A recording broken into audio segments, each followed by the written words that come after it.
আসসালামু আলাইকুম ওয়া রাহমাতুল্লাহি ওয়া বারাকাতুহু। সম্মানিত ভিউয়ার্স, আজকে আমি সবার আগে আপনাদেরকে জানাতে চাই, আজকে চলে আসলাম হযরত ইমরান নবীর রওজা মুবারকে, ওমানের সালালা।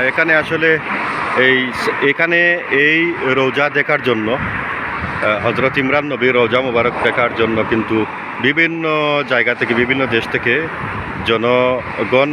জনসমাগম এখানে আসে। পর্যটকরা আসলে বিশেষ করে এখানে আসে। এই দেখেন, এই জায়গাটা অবস্থিত হলো সালালার, যে ওমানের সালালা 5 নম্বর নামে একটি এরিয়া আছে। এই যে দেখতেছেন গড়ির একটা দৌয়ার রাউন্ড বুট, আর এই হলো ওনার রওজার ভিতর সাইড। আমি একটু আপনাদেরকে বাহির সাইডে দেখানোর চেষ্টা করতেছি। প্রিয় বন্ধুরা, এখন আমি ভিতরে যাওয়ার চেষ্টা করব। আপনারা সম্পূর্ণ ভিডিওটা দেখবেন আর সবাইকে দেখার সুযোগ করে দিবেন। তো এখানে কিন্তু মসজিদ একটি আছে, আমি মসজিদের সামনে যাওয়ার চেষ্টা করব, আপনারা সাথে থাকেন। হযরত ইমরান নবীর রওজার ঠিক সাইডে দিয়ে একটি মসজিদ আছে, এই দেখতেছেন। আমি একটু সামনে যাই, আপনারা সাথে থাকেন। এই হলো মসজিদ। এখানে যারা আসেন তারা কিন্তু জিয়ারতের পর এখানে নামাজ টামাজ পড়ে তারপর মুসল্লিগণ যান। আসলে এই ওমানের সালালায় হযরত ইমরান নবীর রওজা দেখার জন্য প্রচুর মানুষের আগমন ঘটে এখানে। আমি কিছুদিন আগেও দেখলাম যমুনা টেলিভিশন এখানে এসে লাইভ করেছে। যমুনা টেলিভিশন, আমরা বাংলাদেশের যে একটা টিভি চ্যানেল আছে যমুনা। এই দেখতেছেন মসজিদ। তো এখন চলেন, কথা না বাড়িয়ে আমরা ভিতরে হযরত ইমরান নবীর রওজার ভিতরে যাওয়ার চেষ্টা করব, দেখানোর চেষ্টা করব। অবশ্যই আপনারা সাথে থাকবেন। এই হলো ওনার রওজা, প্রায় 65 হাত লম্বা। আর আমি সবাইকে একটি কথা বলবো, আপনারা ভিডিওটাকে শেয়ার করে সবাইকে দেখার সুযোগ করে দিবেন। যারা আমার এই ফেসবুক আইডি থেকে আপনারা ভিডিওটা দেখতেছেন, আমি সবাইকে অনুরোধ করব আপনারা আইডিটাকে ফলো করে রাখবেন। আর যারা ইউটিউব থেকে দেখবেন, অবশ্যই আপনারা ইউটিউব চ্যানেলটাকে সাবস্ক্রাইব করে বেল আইকন অন করে রাখবেন। তো এখন চলি, আমরা একটু ভিতরে যাওয়ার চেষ্টা করব ইনশাআল্লাহ। দর্শক, এখন আমি এই মুহূর্তে দরজার সামনে খাড়া আছি। তো আরেকটি বিষয় আমি আপনাদেরকে জানিয়ে রাখি।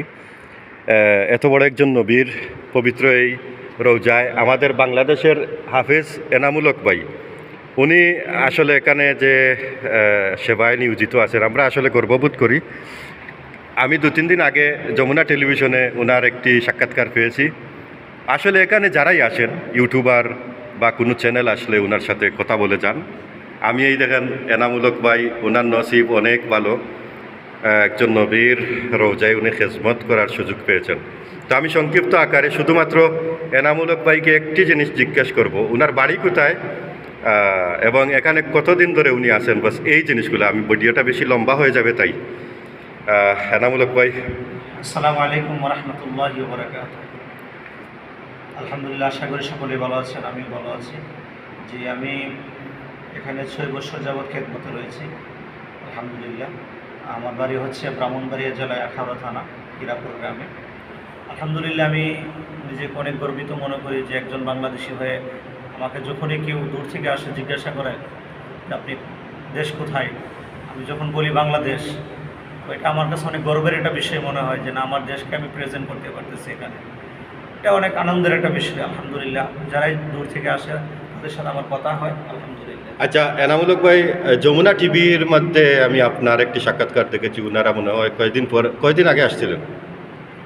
এরা 10 দিন আগে আসছিলেন, এরা এটা করে নিয়েছেন। তো গত 2 দিন আগে এটা রিলিজ করছেন, আলহামদুলিল্লাহ। আমার অনেক সাক্ষাৎকার রয়েছে বিভিন্ন চ্যানেলে। গত 1 বছর আগে চ্যানেল আইএতেও আমার একটা সাক্ষাৎকার রয়েছে, শেখ সিরাজুল ইসলাম সাহেব আসছিলেন, এবং যমুনা টিভিতে রয়েছে, এবং অন্যান্য চ্যানেলও রয়েছে, ইউটিউব, ফেসবুক, এবং আমার নিজেরও একটা পেজ আছে, আলহামদুলিল্লাহ। ওইটাতেও আমি মাঝে মধ্যে করি। আমার পেজটার নাম হচ্ছে হাফেজ এনামুল হক ফরহাদ। আচ্ছা, আমি এনামুল হক ভাইকে আসলে নিজে অনেক দিন ধরে এখানে দেখতেছি বা চিনি।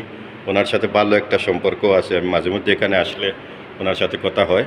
তো আসলে আমরা ওনাকে কিন্তু আসলে সারা বাংলাদেশের মানুষ, বর্তমানে আমার মনে হয় সারা বাংলাদেশের মানুষ ওনাকে চিনেন, উনি যে এখানে আসেন। তো প্রিয় বন্ধুরা, আমার ভিডিওটা আসলে লম্বা হয়ে যাবে। আমি অন্য একদিন আসবো, আসার পর ওনার সাথে আমি লম্বা একটা ভিডিও বানাবো উনি কীভাবে এখানে আসলেন, কিভাবে উনি এই দায়িত্ব পাইলেন, আর হজরত ইমরান নবীর কিছু আশয় বিষয় এগুলা নিয়ে কিছু কথাবার্তা ওনার সাথে আমরা জানার চেষ্টা করব ওনাকে নিয়ে। তবে এই মুহূর্তে কিন্তু আমার সময় কম, তাই আমি সংক্ষিপ্ত আকারে এই ভিডিওটা ধারণ করলাম। সবাই আপনারা আমার এনামূলক ভাইয়ের জন্য দোয়া করবেন, আমিও আমার অন্তর থেকে দোয়া করি। আর ওনাকে আমরা বলবো আমাদের জন্য যেন উনি খাস দিলে দোয়া করেন, কারণ আমিন ইনশাআল্লাহ তাআলা। একজন নবীর দরবারে উনি আছেন। আমি আশা করি উনি যদি আল্লাহর কাছে হাত উঠান অবশ্যই আল্লাহ পাক রব্বুল আলামিন কবুল করবেন। নিশ্চয়ই উনি ভাগ্যবান, নিশ্চয়ই উনি আল্লাহর পছন্দর একজন মানুষ, তাই উনি এই জায়গায় খেজমত করার সুযোগ পেয়েছেন। তো প্রিয় বন্ধুরা, আপনারা দেখলেন হজরত ইমরান নবী, যিনি ছিলেন হজরত মরিয়ম আলাইসাল্লামের পিতা, আর হজরত ঈসা নবীর নানা হলেন এই ইমরান নবী, যার রৌজাটা আপনারা দেখতেছেন, দীর্ঘ 65 হাত লম্বা। তো আজকের মতো আপনাদের কাছ থেকে বিদায় নিলাম।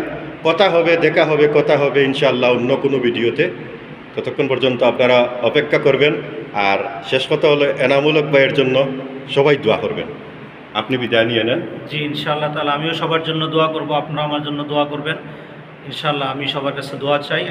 বাংলাদেশ এই পরিস্থিতিতে যাচ্ছে, মন কাঁদে, সবার জন্য প্রাণ খুলে দোয়া করি। এখন বাংলাদেশ স্বাধীন হয়েছে, আলহামদুলিল্লাহ।